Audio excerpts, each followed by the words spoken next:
Son las 8 de la mañana. Radio del Principado de Asturias, RPA, Asturias Hoy, primera edición. ¿Qué tal? Muy buenos días. El Gobierno asegura que ya trabaja para sacar adelante la revalorización de las pensiones después de que ayer el Ejecutivo sufriera su primera derrota parlamentaria del año en el Congreso. El Gobierno vio como la mayoría parlamentaria de PP, Vox y Junts tumbaba el decreto ómnibus que incluía esa revalorización de las pensiones para 2026, además de otras medidas sociales. Desde el Partido Popular aseguran que están a favor de subir las pensiones, pero piden al Gobierno que presente una iniciativa enfocada exclusivamente en ese aspecto. El Ejecutivo dice, por su parte, que las excusas de la derecha perjudicarán a millones de ciudadanos. Desde Instagram, tanto Pedro Sánchez como Alberto Núñez Feijóo se han culpabilizado mutuamente de lo ocurrido ayer en el Congreso. Hablan de usar a los pensionistas como rehenes. Otra vez el Partido Popular toma como rehenes a los jubilados y jubiladas de nuestro país, votando en contra de sus intereses de más de 10 millones de pensionistas. Hola, me acerco por aquí porque Pedro Sánchez os está mintiendo. Hoy os está contando que el Partido Popular, junto con la mayoría de los grupos del Congreso, estamos en contra de subir las pensiones. Es falso. Aquí en Asturias el paro creció el año pasado en 2.300 personas, a pesar de que se crearon 6.600 empleos. Así lo constata la encuesta de población activa que conocíamos hace unas horas, una contratación aparente y que se explica por el aumento de la población activa. Una contradicción, decimos. En UGT y en comisiones obreras, los sindicatos ponen el acento en el incremento de los asalariados a tiempo parcial. Hablan además de empleos cada vez más precarizados. Que este avance se está apoyando en un empleo cada vez más precario. Caen los contratos indefinidos, aumentan los temporales, se dispara el trabajo parcial. Asturias logró sumar 5.200 ocupados en octubre, noviembre y diciembre del año pasado. Pero esto esconde un lastre preocupante, desciende el empleo de calidad. Bueno, pues así comenzamos, así arranca Asturias Hoy, informativo que hacemos con Pablo Mateo en la parte técnica, con Paula Molina y Elia Rivero en la locución y redacción. ¿Y quién les habla? Paula Rodríguez. Asturias Hoy. Les contamos más información, más noticias. En la Comisión de Investigación del accidente de Zarrebo en la Junta, ayer el empresario Chus Mirantes no respondió a las preguntas de los parlamentarios. Era una de las comparecencias más esperadas, pero el apoderado de Conbail se ha acogido a su derecho a no declarar ante la comisión parlamentaria que investiga las circunstancias en las que se produjo el siniestro laboral en el que murieron 5 mineros. Mirantes ha expresado su condolencia a las familias y su deseo de que se esclarezcan los hechos. Deseo expresar en mi nombre y el de mi familia y de la empresa que represento nuestro más profundo dolor y muestra de condolencia para las familias allegadas a los 5 trabajadores fallecidos que aparte eran amigos. Y la OCU advierte de un abuso de los precios dinámicos en el sector del transporte. Las empresas aprovechan la caída en la demanda de los billetes de tren para aumentar el precio de otros transportes como el avión o incluso los VTC. Los estamos viendo ahora en Adamuz. Itziar Fernández es portavoz de la OCU. Y es verdad que en la normativa de consumo existe la posibilidad de limitar, ¿vale?, que se apliquen estos precios dinámicos, pero cuando hay una situación de urgencia civil, ¿vale?, que tiene que ser declarada por el Gobierno, y en este caso no ha sido así. Y el teléfono de la esperanza alerta del aumento del malestar emocional entre los jóvenes. En 2025 creció un 31% el número de jóvenes que buscan ayuda a través del chat. De todos modos, a pesar de esta subida, siguen atendiendo sobre todo a personas de entre 46 a 55 años. Alertan de la importancia de la prevención y la detección temprana. Es clave prestar atención a las señales de alerta. Camino Álvarez, vicepresidenta del Teléfono de la Esperanza en Asturias, cuenta que las que llaman son sobre todo mujeres, pero que en el último año ha crecido de forma notable el número de hombres. Las llamadas rondan en torno a las 8.000, 9.000 aproximadamente. Siempre la edad sigue siendo la misma, más o menos, ¿eh? La mayoría son mujeres, si bien están llamando más a los hombres, se está subiendo las llamadas, como un 60%, 70% son mujeres, es verdad. El tráfico.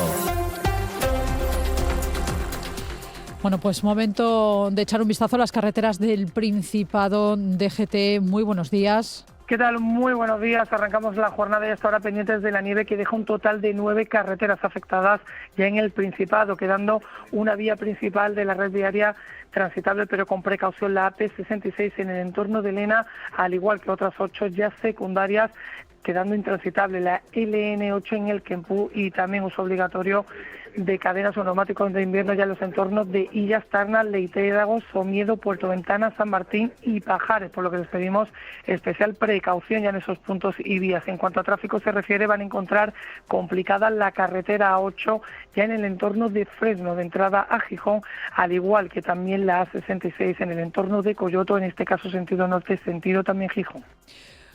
Gracias, DGT. Ya saben que si van a circular es aconsejable que abran la página del 112 Asturias, que consulten el estado de las carreteras antes de coger el coche, antes de circular. En estos momentos, como acaba de decir la DGT, hay complicaciones en los puertos secundarios de montaña en Asturias. Vamos a conocer cómo se circula a esta hora por las principales ciudades de Asturias. Comenzamos por la capital, Oviedo, Policía Local. Muy buenos días.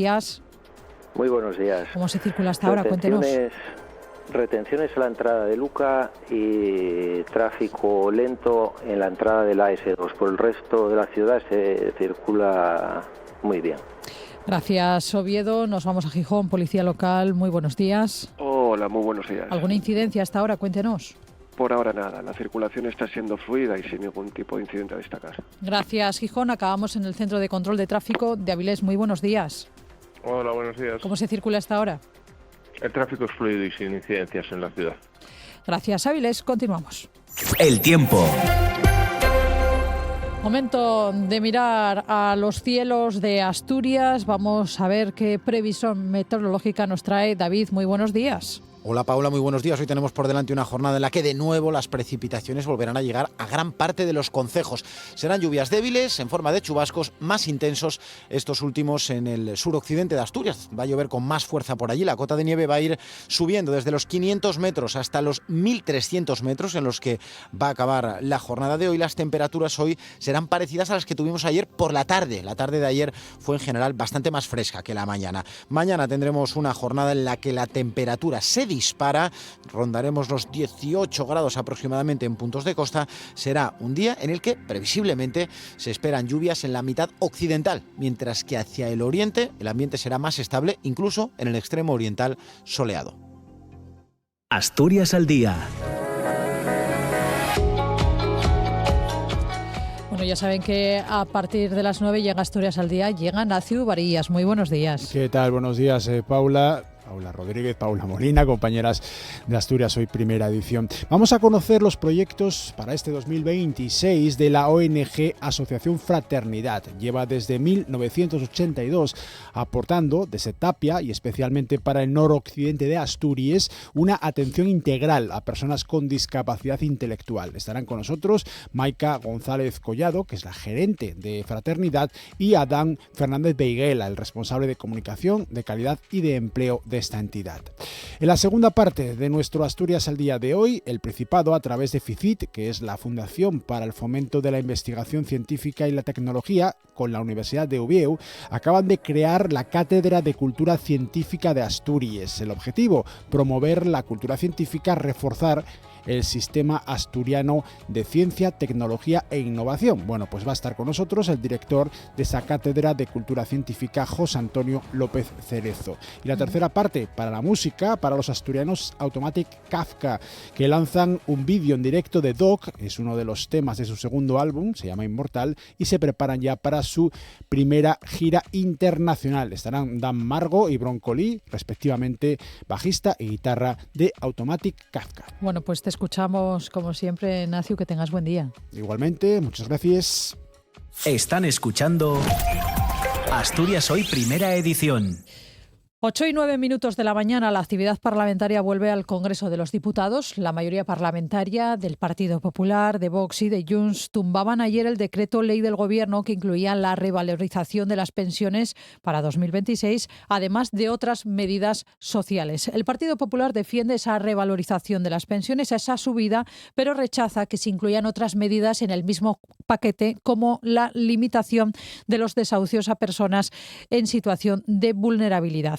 La iniciativa se rechazaba con los 178 votos en contra de PP, Vox y Junts, que exigen que las medidas del decreto se presenten por separado. El Ejecutivo dice que las excusas de la derecha perjudicarán a millones de ciudadanos. El Real Decreto Ley Ómnibus incluía la revalorización de las pensiones, la prórroga de la suspensión de los desahucios para colectivos vulnerables y medidas como la congelación de las cuotas de los trabajadores autónomos. Aunque el Gobierno había pedido a los grupos parlamentarios que apoyaran el decreto para evitar, dicen, hacer daño a millones de ciudadanos, PP, Vox, Junts y UPN han rechazado la norma y han justificado este rechazo diciendo que incluía medidas con las que no estaban de acuerdo y en especial la prohibición de los desahucios para familias vulnerables. Tras esta primera derrota parlamentaria del año del Gobierno, tanto Pedro Sánchez como Alberto Núñez Feijóo han utilizado Instagram para culpabilizarse mutuamente. Hablan de usar a los pensionistas como rehenes. Otra vez el Partido Popular toma como rehenes a los jubilados y jubiladas de nuestro país, votando en contra de sus intereses de más de 10 millones de pensionistas. Os puedo asegurar una cosa, frente a quienes bloquean los avances, vamos a pelear para que las pensiones sigan subiendo y proteger así la dignidad de nuestros mayores. Hola, me acerco por aquí porque Pedro Sánchez os está mintiendo. En realidad no es nada nuevo. Lo hace con frecuencia y sobre muchas cosas, pero esta es especialmente burda. Hoy os está contando que el Partido Popular, junto con la mayoría de los grupos del Congreso, estamos en contra de subir las pensiones. Es falso. El Gobierno asegura que trabajan ya para sacar adelante la revalorización de las pensiones. Y también ayer el Ejecutivo de Pedro Sánchez puso en marcha el procedimiento de urgencia para la regularización de 500.000 de migrantes que viven en España en situación administrativa irregular. Informa Siana Iglesias. Es una reforma que, según el Ejecutivo, busca conceder permiso de residencia y trabajo a todas las personas extranjeras que estuvieran en España antes del 31 de diciembre y que lleven 5 meses en el país. Una vez que se tramite, ese permiso tendrá una vigencia de 1 año. Los que tengan hijos menores en España podrán tramitar también su regularización, en este caso por un periodo de 5 años. Los solicitantes de asilo también podrán optar a esa regularización. La intención del Gobierno es que a partir de abril se pueda llevar a cabo esa solicitud y que en un plazo de 15 días sea admitida a trámite, permitiendo a estos solicitantes trabajar, según apunta la ministra de Inclusión, Seguridad Social y Migraciones, Elma Saiz. Les informo que la propia admisión a trámite de la solicitud permitirá al solicitante trabajar de manera provisional desde el primer día en cualquier sector y en cualquier parte de nuestro país. Esto beneficia al trabajador, a la trabajadora que gana derechos, pero también a las empresas que ganan seguridad jurídica. El Partido Popular considera ilegal la medida al ser una regularización masiva y critican que esté vinculada a la residencia durante 5 meses y no al empleo. La portavoz de este partido en el Congreso, Esther Muñoz, afirma que el Gobierno busca con este asunto que no se hable de los problemas de los trenes tras el accidente ferroviario de Córdoba. Que las regularizaciones masivas son ilegales y que lo que hay que hacer es regularizar persona a persona. No estamos de acuerdo con este tipo de actitudes que lo que hacen es llamar a las mafias para que sigan trayendo a personas y poniendo en vidas en riesgo todas esas mafias. Nosotros lo hemos dicho en multitud de ocasiones. El Gobierno sigue frivolizando con cuestiones importantes. Lo trae en este momento para intentar tapar de lo que están hablando todos los españoles. ¿Es seguro coger un tren hoy? Y por su parte, los sindicatos policiales denuncian que este proceso puede provocar un colapso en las unidades de extranjería. La aprobación del Real Decreto para la regularización de migrantes ha sido aplaudida como un acto de justicia por varios sectores, por amplios sectores de la sociedad civil, también del mundo laboral y la Iglesia Católica. Para la coordinadora de ONGs del Principado, esta regularización es una medida positiva y muy esperada. Recuerdan que hicieron campaña y colaboraron con la recogida de 700.000 firmas de la Iniciativa Legislativa Popular que se llevó al Congreso en 2024. Señalan que la población extranjera en Asturias supone un 7% del total. No saben aún cuántas personas se verán beneficiadas, pero consideran que les ayudará, entre otras cuestiones, a la hora de encontrar trabajo. Javier Arjona es vocal de la CODOPA. Por supuesto, y sobre todo a que no los persigan, ¿no? A que estas personas tengan una vida más normal. Dicen los empresarios, no encontramos, ¿no? Trabajadores ahí en la construcción, en la hostelería, están ahí. Por su parte, la Conferencia Episcopal, la medida aprobada por el Consejo de Ministros, es un acto de justicia social y de reconocimiento de tantas personas que llevan tiempo contribuyendo al desarrollo de España aún a costa de estar en situación irregular. El presidente de la Conferencia Episcopal, Luis Argüello, cree, no obstante, que esta decisión se podría haber tomado antes. Como las organizaciones que hemos promovido la iniciativa legislativa popular, dijimos en su momento, tanto en el Congreso de los Diputados como a la Administración. Es ahora, quizás porque hay un momento de oportunidad política que lo favorezca. Glenda Huerto, una de las activistas de la campaña asturiana, asegura que esta regularización es un avance en derechos para la población migrante. Resume sus palabras Sian Iglesias. La última regularización tuvo lugar en 2005 durante el gobierno de José Luis Rodríguez Zapatero y está considerada la más masiva hasta ahora, con 576.506 personas beneficiadas. Si se confirman las estimaciones del Ministerio, la que ahora arranca se acercaría a esas cifras y a las que alcanzaron en conjunto los otros dos procesos emprendidos en 2000 y 2001 por el Ejecutivo de José María Aznar, de las que pudieron beneficiarse más de 264.000 y 230.000 personas respectivamente. Para la activista Glenda Huerto, el gobierno hace justicia con este proceso largamente demandado por todos los colectivos que representan a estos migrantes. Es un hito importante, es un hito histórico porque es el producto no de uno o dos partidos políticos, sino de la gente de a pie, ¿no? De la gente que viene luchando día a día y durante años y décadas y que están residiendo en el territorio y que están muchas veces expuestas a este bucle de burocracia migratoria, de extranjería, que se sustenta en una ley de extranjería que es altamente racista y excluyente, ¿no? Y deja claro que el mensaje de Partido Popular y Vox de que esto va a suponer un efecto llamada o una invasión, como llegan a decir los de Abascal, es otro bulo más de la derecha y ultraderecha. Porque esto no es un efecto llamada, es una regularización altamente puntual porque cuenta con fechas muy delimitadas. Estamos hablando de personas que demuestren que han estado antes del 31 de diciembre del 2025, que ingresen la solicitud entre abril y junio de este año, que no van a generar un efecto llamada, que no hay un efecto llamada, que esto es parte del discurso y de los bulos que los partidos crean, una invención para distraer para distraer de los asuntos importantes. Recuerda, por último, para desterrar el mensaje de odio que entran algunas fuerzas políticas, que entre los requisitos para esta regularización se introduce la de no contar con antecedentes penales ni suponer una amenaza para el orden público. El paro creció en Asturias en 2.300 personas en 2025 hasta llegar a los 40.100 desempleados según los datos de la EPA. Eso supone poco más de un 6%. Este aumento del paro se explica en parte por otro dato, el aumento de la población activa, los mayores de 16 años que trabajan o buscan empleo. Son 8.900 personas más que hace un año. Por otro lado, Asturias generó el pasado año 6.600 empleos, lo que se tradujo en un aumento de la ocupación del 1,5%, informa Patricia del Gallo. Según el INE, la creación de empleo en el cuarto trimestre en Asturias fue mayor en el sector público, que generó 2.900 puestos de trabajo, mientras que el sector privado generó 2.200 nuevos empleos. Además, el número de ocupados a tiempo completo se redujo en 4.300 personas, mientras que crecieron los asalariados a tiempo parcial, 9.600 más. Por sectores, el paro bajó entre los que buscan su primer empleo o han dejado su último trabajo hace más de un año, seguido de los servicios. Por contra, aumentó en el sector industrial con 1.000 parados más. En el conjunto del país, la tasa de paro cayó al 9,9%, por debajo de la barrera del 10% por primera vez desde 2008. Y reacciones por parte de los agentes sociales. Desde UGT creen que hace falta que un buen comportamiento de la macroeconomía repercuta en la vida de las personas. Lo dice Javier Campa, el secretario de Empleo e Industria de UGT Asturias.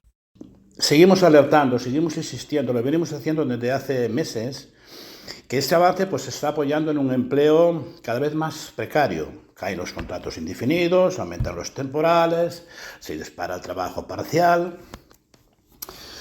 Y nos preocupa, por supuesto, especialmente el aumento en el paro femenino. Y también queremos reseñar, que nos preocupa y mucho, un repunte que hay en el desempleo en el sector de la industria, que es un sector tractor y esencial para la economía asturiana. Comisiones Obreras, por su parte, valora que haya más ocupados, pero subraya que están en peores condiciones. Lo dice María José Gutiérrez Martínez, de la Comisión Ejecutiva, que dice que desciende el empleo de calidad porque baja el indefinido y la jornada completa. Asturias logró sumar 5.200 ocupados en octubre, noviembre y diciembre del año pasado. Pero esto esconde un lastre preocupante. Desciende el empleo de calidad, es decir, baja el empleo indefinido y a jornada completa. La parte buena es que en términos cuantitativos la creación de empleo ha hecho posible un descenso del paro, un 6,3% menos. El representante de la Federación Asturiana de Empresarios en el Servicio de Empleo, Ignacio García López, valora en positivo el descenso de parados, sobre todo en la franja de edad de los 25 a los 54 años. La tasa del paro es especialmente positiva entre las edades comprendidas en los 25 y 54 años, situándose en un 6,7%, una de las más bajas de toda la serie histórica de Asturias. Descenso de parados entre los que buscan el primer empleo y en los servicios, con un notable incremento en el ámbito de la industria, que se sube más de 1.100. Y este viernes se celebrará el pleno extraordinario sobre el nuevo modelo de financiación económica, de financiación autonómica. La fecha la propuso el presidente de la Junta, Juan Cofiño, después de que 18 diputados, varios partidos, lo solicitaran el pasado miércoles. La sesión comenzará a las 4 de la tarde de este viernes. Contará con la intervención de Guillermo Peláez, el consejero de Hacienda, consejero que, por cierto, mañana nos acompañará en este estudio en Asturias Hoy, primera edición. RPA, Asturias Hoy, primera edición. Hoy 21 minutos de la mañana. Atención si circulan hasta ahora por la A66, porque desde hace más o menos una hora está habiendo retenciones, complicaciones en la zona del viaducto de Somonte en sentido Oviedo por un autobús averiado en la calzada. Ya saben que si van a circulen con la máxima precaución, sobre todo por esa A66, por este accidente, por este autobús averiado en la calzada que está ahora mismo produciendo retenciones, complicaciones en la vía. Vamos con más asuntos. Los propietarios de la mina de Zarreus se negaron a declarar en la comisión de investigación del accidente del 31 de marzo en el que murieron 5 trabajadores. Es una de las conclusiones de lo que se pudo ver ayer en la Junta General en esa comisión parlamentaria. Al ser un procedimiento que está judicializado y siguiendo el consejo de sus abogados, los empresarios decidieron acogerse a su derecho a no declarar. Lo justificaron diciendo que una declaración pública podría dar lugar a, dicen, contradicciones que podrían afectar a la búsqueda de la verdad. Pero su negativa no evitó que los grupos parlamentarios les preguntasen sobre cuestiones como la transmisión de derechos mineros o sobre si han tenido contactos con altos cargos de la Administración autonómica. Su negativa tampoco evitó que Chus Mirantes, el empresario, expresase sus condolencias a las familias. Deseo expresar en mi nombre y el de mi familia y de la empresa que represento nuestro más profundo dolor y muestra de condolencia para las familias allegadas a los 5 trabajadores fallecidos que aparte eran amigos. Ayer por la mañana también comparecieron el consejero de Ciencia e Industria, Borja Sánchez, y su número 2, Juan Carlos Campo. Aseguraron que sí son informados de las reuniones que mantienen con sus subordinados. Una declaración que se produce poco después de que Belarmina Díaz negase en otra comparecencia estar informada sobre una reunión mantenida entre Santiago Berjano, el jefe del Servicio de Minas, y el empresario Chus Mirantes unos días antes del accidente. Escuchamos a Borja Sánchez. Yo puedo hablarle de cómo gestiono yo los flujos de información y en mi caso le digo que eso no hace falta exigirlo, es natural que siempre se informe pues a tu superior jerárquico, ¿no? de tus reuniones y en el caso de los directores generales nosotros solemos tener una reunión de coordinación semanal a mayores de todas las reuniones que tenemos pues a lo largo del día. Aquí estamos en el segundo día de huelga convocada por los trabajadores de ENCE en Navia. Se exponen al expediente de regulación de empleo que plantea la compañía. Es un ERE que implicaría el despido de 96 trabajadores o lo que es lo mismo de una cuarta parte de la plantilla. También significaría la recolocación de 180 personas en otros puestos de trabajo. Javier García es presidente del comité de empresa de ENCE Navia. Que la empresa retire este ERE salvaje, injusto y oportunista que ha presentado, que desde el comité de empresa calificamos de atentado social directamente. ENCE justifica el ERE diciendo que lleva 4 trimestres consecutivos haciendo frente a pérdidas y que este es un plan de eficiencia y competitividad. Los trabajadores no se creen esos argumentos y aseguran que ENCE ha recibido más de 50 millones de euros en subvenciones públicas desde 2021, condicionados en muchos casos al mantenimiento del empleo. Y Comisiones Obreras recibe con cautela la autorización del Principado para que Saint-Gobain sustituya el horno F400 de gas natural de su fábrica en La Maruca por un horno float mixto alimentado por electricidad de origen renovable con apoyo de gas natural. El sindicato advierte de que contar con ese permiso no es sinónimo de que la multinacional vaya a realizar esa actuación en la planta avilesina. Informa Pedro Menéndez. Desde Comisiones Obreras aseguran que aunque la dirección de Saint-Gobain ha realizado actuaciones que avanzan en la apuesta por ese horno float, al mismo tiempo ha sembrado dudas en sus reuniones con el comité de empresa, con el que está negociando un nuevo convenio colectivo.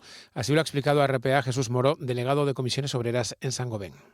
Sí, en principio el mensaje es positivo. Vemos que la multinacional está avanzando en trabajar en la reconstrucción del horno, pero si nos adaptamos a la realidad, en la última reunión de convenio todavía se nos informó que la decisión no está tomada.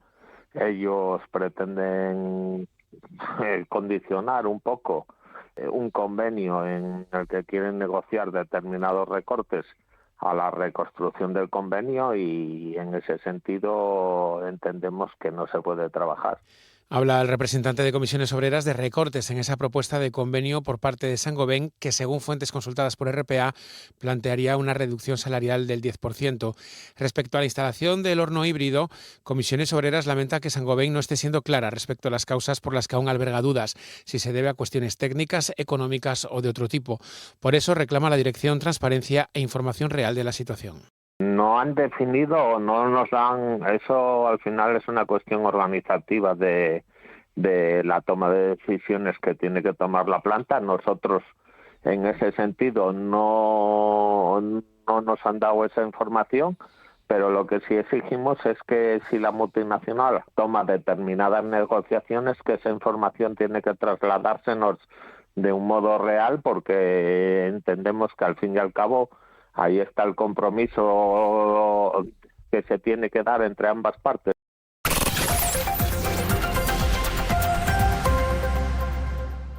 El SINPA se descuelga del acuerdo firmado por la Consejería de Sanidad con los otros 8 sindicatos sanitarios con presencia en Asturias. Acuerdo que para mejorar las condiciones laborales y salariales de los trabajadores del SESPA. Informa Elia Rivero.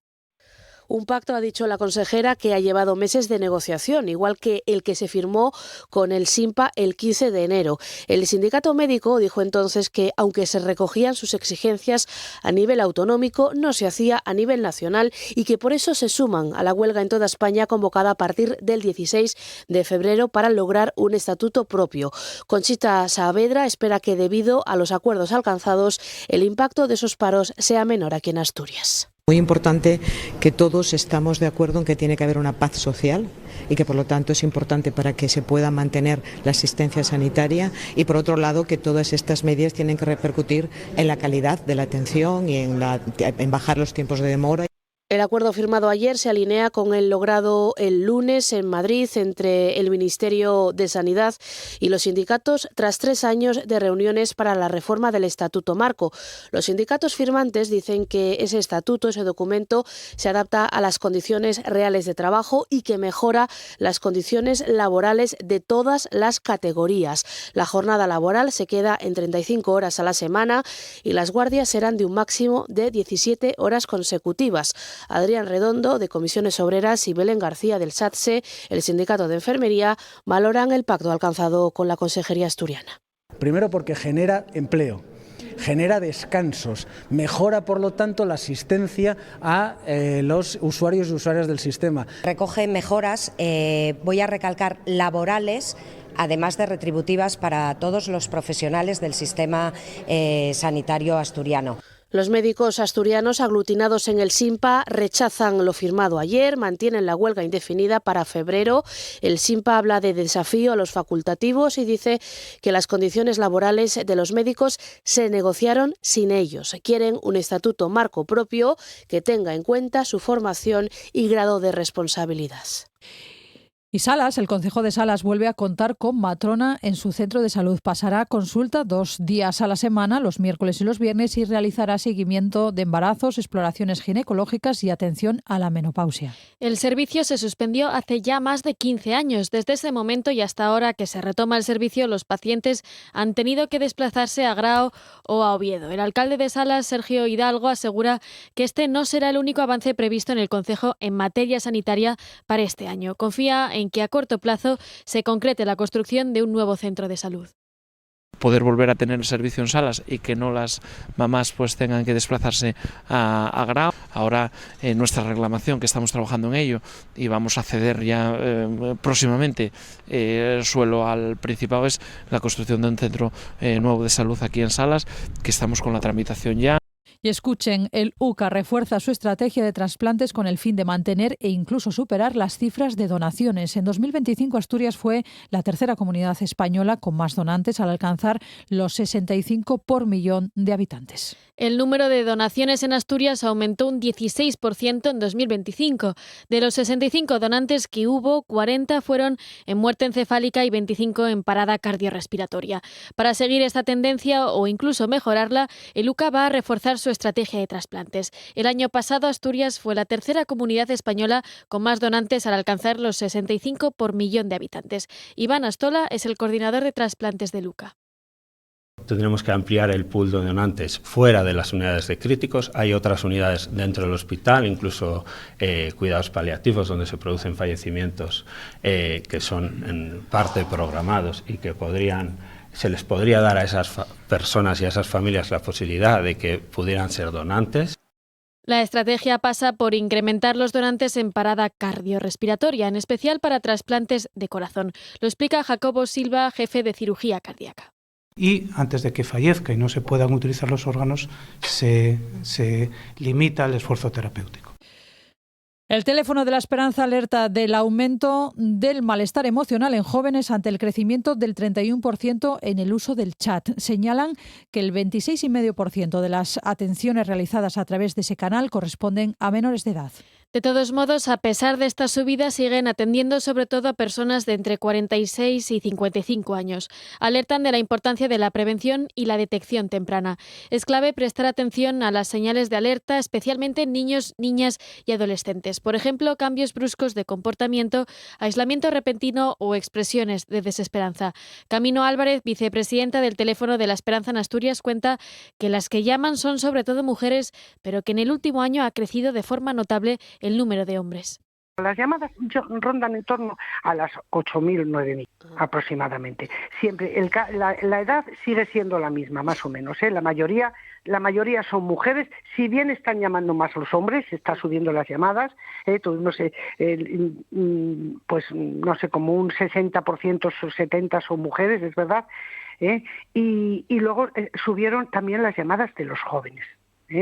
Nosotros aquí en Asturias las llamadas de los jóvenes son un 15%, no son un 30%, pero claro, eso en llamadas, porque luego también tenemos el chat. Recuerda que es un servicio gratuito, confidencial y disponible las 24 horas del día, los 365 días del año a través del teléfono 717-003-717. El chat está disponible de 6 de la tarde a las 12 de la medianoche. En los últimos años se ha consolidado como un canal clave para la población joven.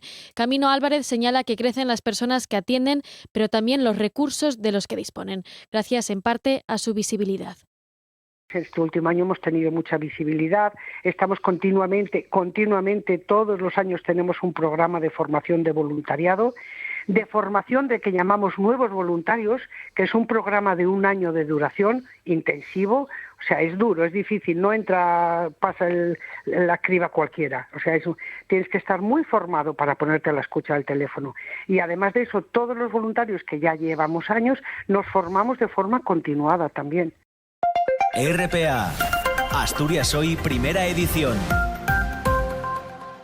El accidente de Adamuz y el caos ferroviario en los rodalíes en Cataluña han hecho que la gente opte por usar otras alternativas de transporte. Alternativas, opciones que como ha aumentado su demanda, ahora también son más caras.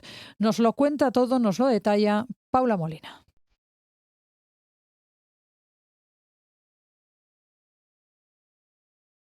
Hay veces que necesitamos viajar por vacaciones o trabajo y si no usamos el coche necesitamos comprar billetes. Billetes que dependiendo del día en el que accedamos a las plataformas de compra pueden cambiar de precio. Y estos son los denominados precios dinámicos. Lo explica Itziar Fernández, portavoz de la OCU. Bueno, pues es la variación que puede tener el precio de este servicio de transporte, ¿de acuerdo? Debido a circunstancias y a parámetros, ¿vale?, que utilizan para determinar el precio en ese momento. Son parámetros que utiliza, ojo, la empresa. Sobre todo siempre decimos comparación con las compañías aéreas. La primera de precios dinámicos empresa que nos viene es la aérea, cuando vamos a coger un vuelo a un determinado destino y vemos la variación que se puede producir, pues incluso reservando un día u otro o incluso una fecha concreta u otro del mismo vuelo y del mismo trayecto. Estos parámetros pueden ser muchos, van desde la oferta y demanda hasta las condiciones climatológicas. El problema aparece cuando estos parámetros están asociados a situaciones como el accidente ferroviario de Adamuz. Las personas ahora prefieren evitar este medio de transporte por falta de confianza en él y deciden acudir a otras alternativas que son más caras ahora porque las empresas saben que la demanda va a subir. De hecho, lo estamos viendo cómo las compañías aéreas estaban subiendo el precio, estamos viendo cómo los VTC, como los coches de alquiler también estaban subiendo el precio. Y es verdad que la normativa de consumo existe la posibilidad de limitar, ¿vale?, que se apliquen estos precios dinámicos, pero cuando hay una situación de urgencia civil, ¿vale?, que tiene que ser declarada por el gobierno, y en este caso no ha sido así.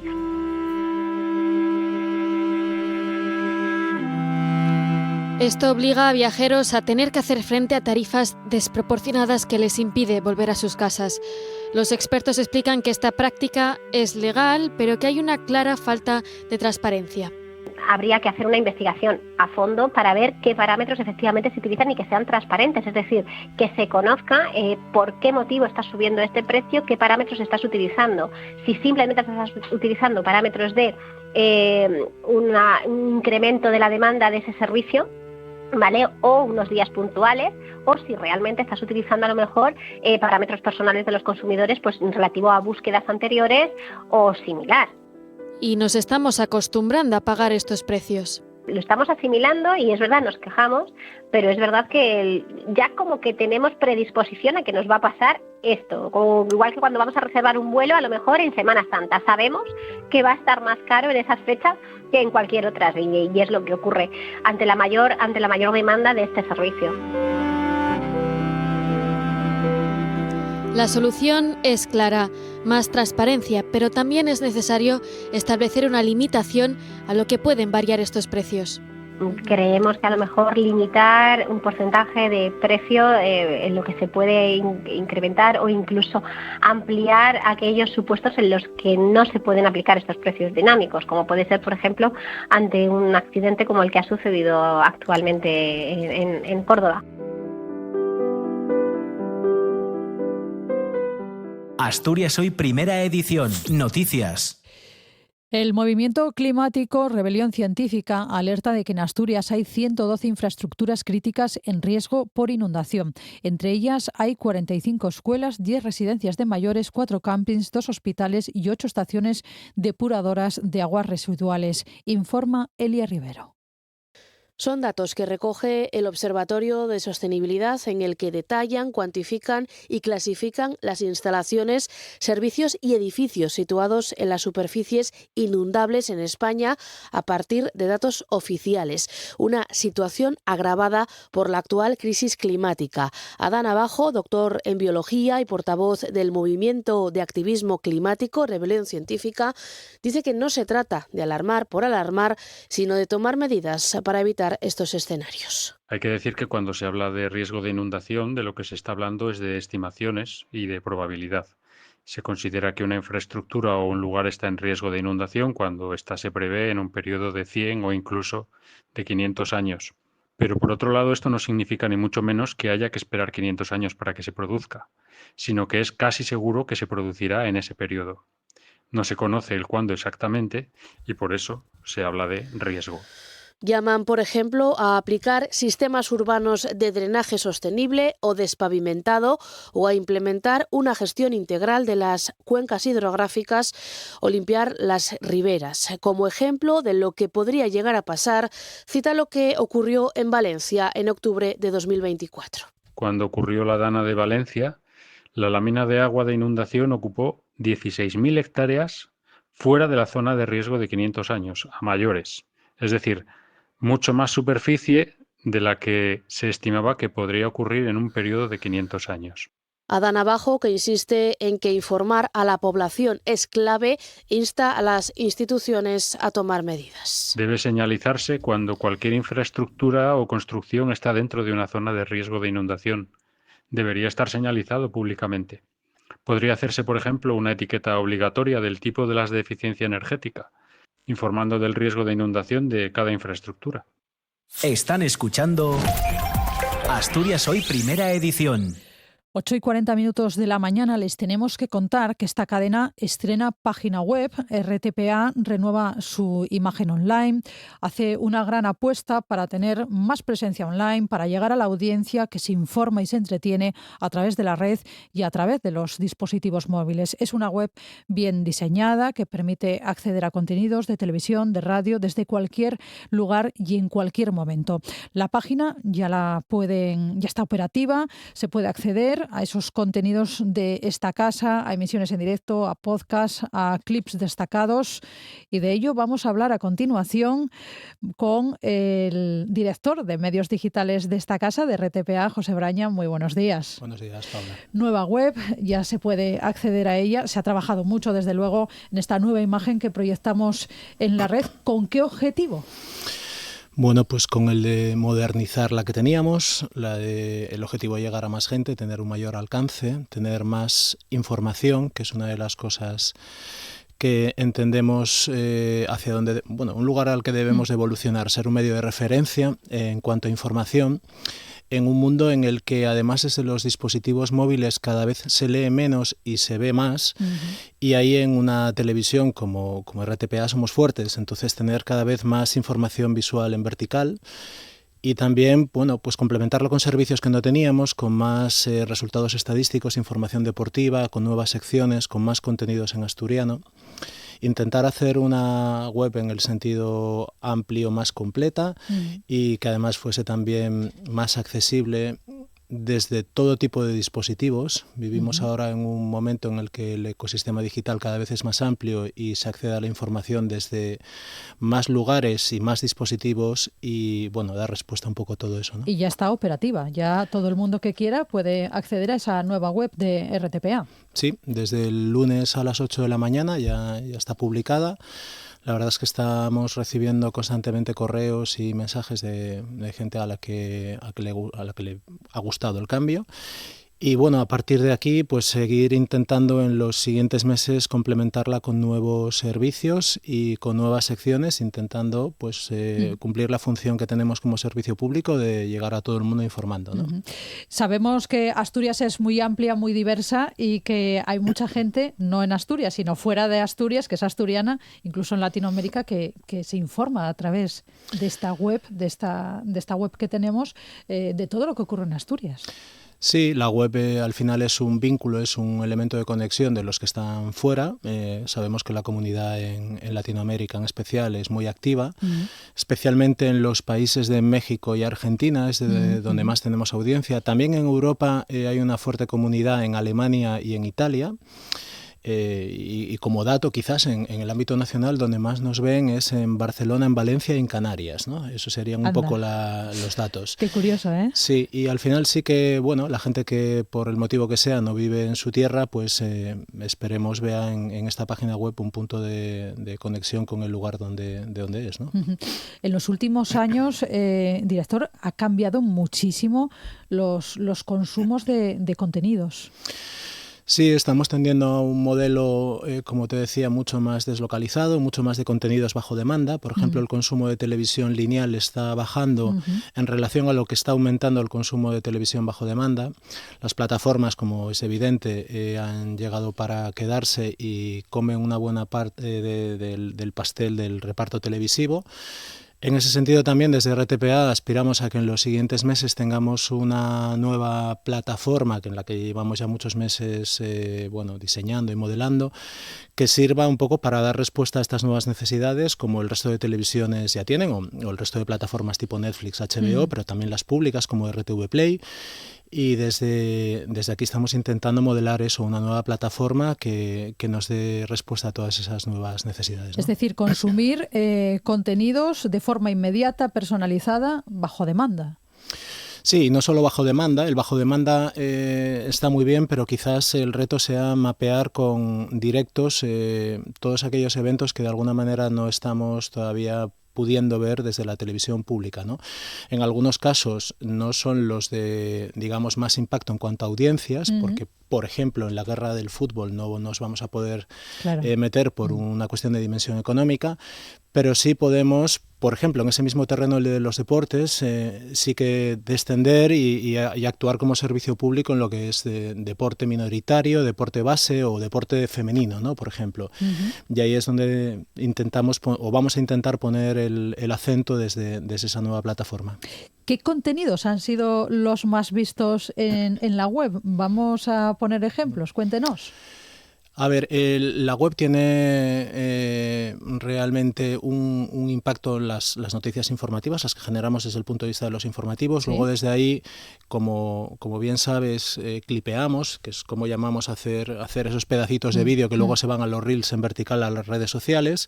Este año ha habido un aumento muy importante de esa actividad en cuanto a redes sociales y el alcance se ha duplicado, bueno, más que duplicado. Especialmente en plataformas en las que no teníamos relevancia, como TikTok, que genera mucho vínculo con la audiencia. También todo lo que es vídeo en vertical, ¿no? En el resto de redes, vídeos en verticales están funcionando muy bien y, como te decía, hay una sustitución de lo que es la información con texto a la información vertical. ¿En qué materias hemos sido más fuertes? Pues realmente lo que ha sido un boom ha sido dos eventos que han sido dos noticias, las vinculadas con el ascenso del Oviedo. Evidentemente son las del año pasado que más éxito tuvieron en redes y en web. Y también las vinculadas con algunos sucesos como los incendios o algunos eventos así muy singulares, ¿no? Cuando hablamos de redes sociales, hablamos de llegar a esa población joven asturiana que digamos que ha dejado de consumir televisión tradicional, lineal, como hasta entonces la consumíamos, como hasta ahora la consumíamos. Sí, efectivamente tenemos el reto por delante de reenganchar o de conseguir un relevo generacional de la audiencia, ¿no? En una población tan envejecida como la asturiana, evidentemente el consumo lineal sigue siendo muy fuerte, pero tenemos que, de alguna manera, diseñar o modelar el futuro donde las nuevas generaciones sigan teniendo interés por la radiotelevisión pública y sigan viendo en ella un medio, un canal donde informarse, ¿no? Y ahí hay todavía mucho que hacer, sí. ¿Y cómo trabaja un equipo de medios digitales de una cadena como RTPA que genera muchísimo contenido a lo largo del día? ¿Cómo se elige ese trocito, ese pedacito de contenido que vamos a dar a esa audiencia? Que es muy complejo, entiendo. Bueno, realmente tenemos la suerte de contar con una redacción de informativos de televisión y de radio que genera mucha información, y a partir de ahí lo que vamos haciendo es una selección de aquellas piezas que son más relevantes, las llevamos antes o después en función de esa relevancia a las redes y a la web, y luego tenemos un equipo de gente que se dedica a eso, a partir de esas noticias de aspecto televisivo, a hacer lo que llamamos ahora una curación de contenidos, que es una adaptación a cada canal, ¿no?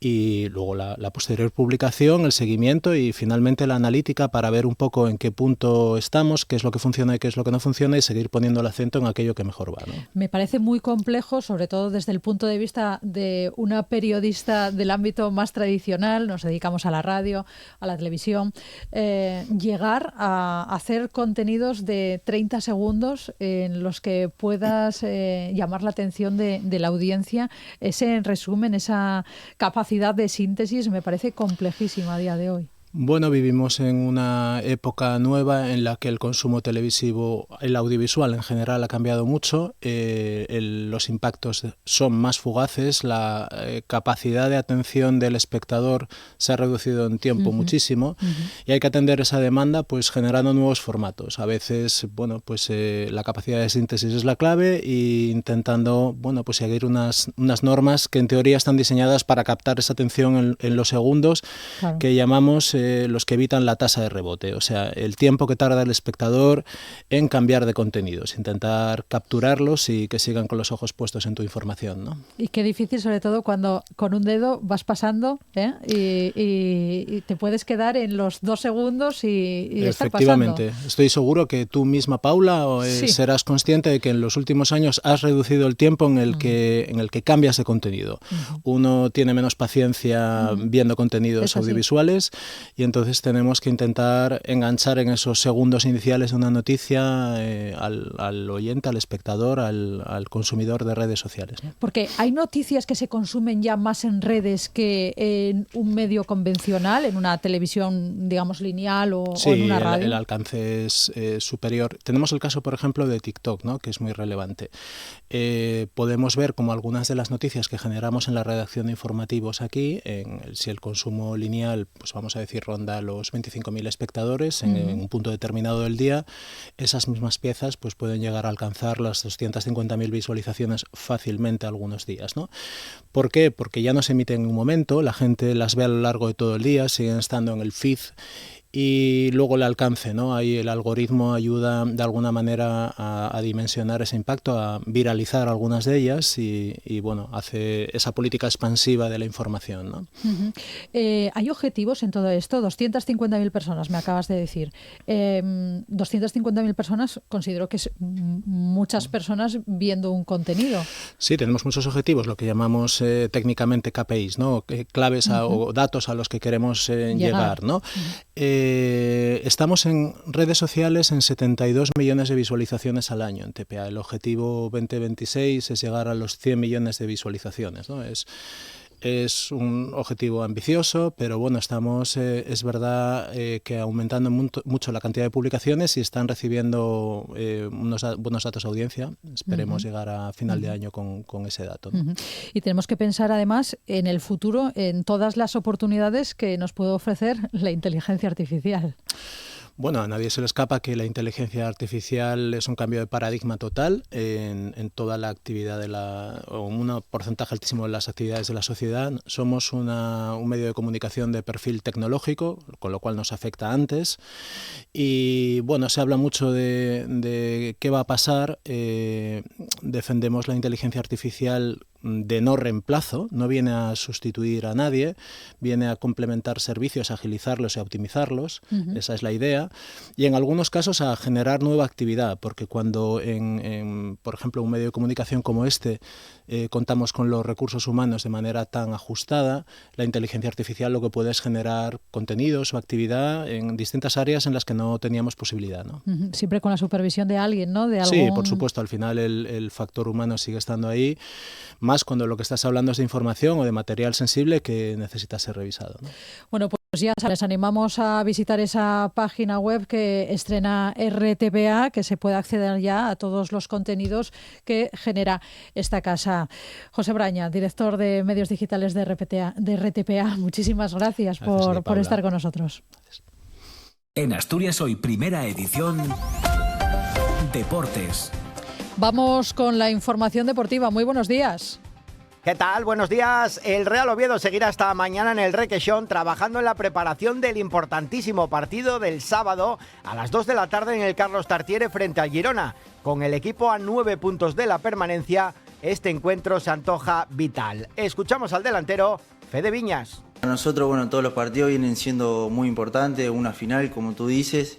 Y nada, bueno, la del sábado para nosotros, bueno, lo dijo el profe en el vestuario, en el gimnasio, que para nosotros es la final del mundo. Tenemos que ganar sí o sí.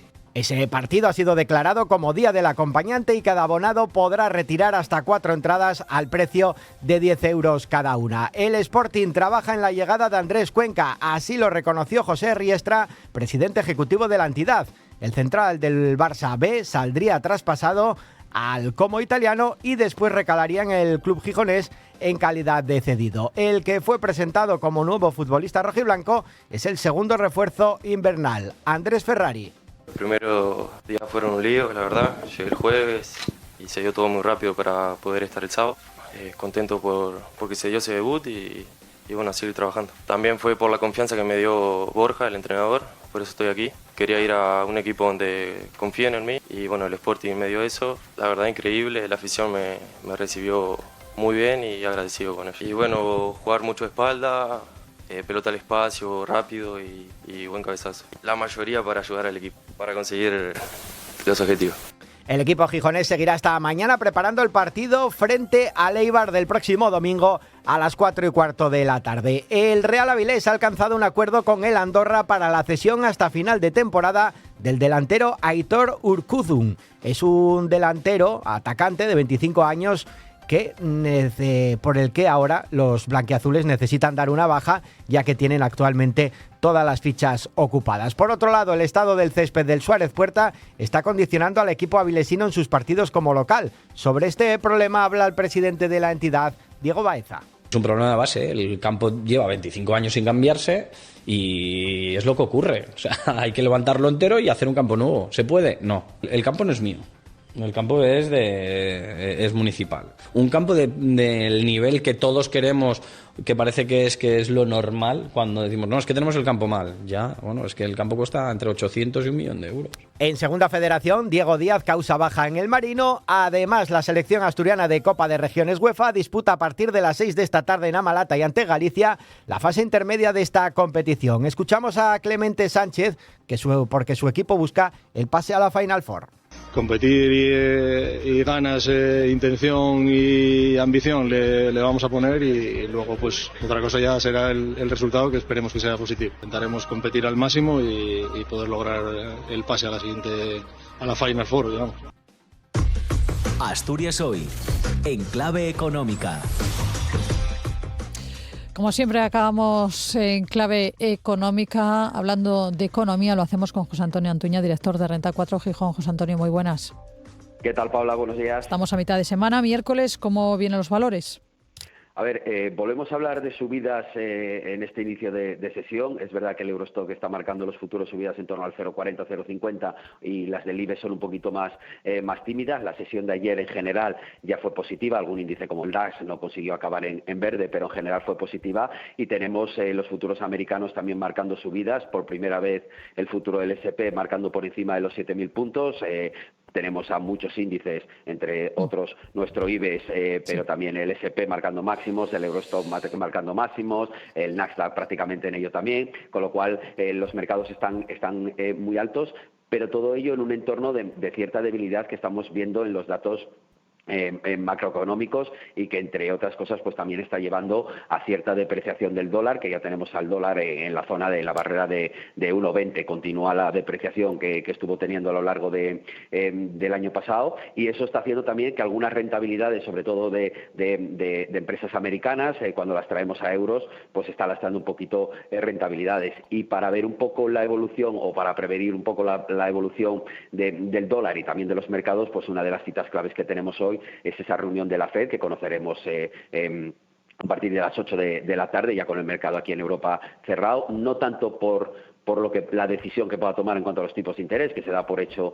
que no los va a tocar, dado que el empleo no está tan débil como parecía estar, y la inflación en Estados Unidos pues bueno, no está en ese entorno del 2%, aunque esté controlada, pero está más en el entorno del 3 que del 2. Entonces el mercado entiende que no va a tocar los tipos, pero sí que estaremos muy pendientes de la comparecencia de Powell y bueno, de la hoja de ruta que nos pueda marcar. También hay que destacar que es la primera reunión en la que van a votar los nuevos miembros digamos, introducidos por el gobierno de Trump, ¿no? Con lo cual, muy pendiente de lo que pueda salir de ahí, y también cerrar con que vamos a tener resultados empresariales importantes en empresas como, por ejemplo, Microsoft.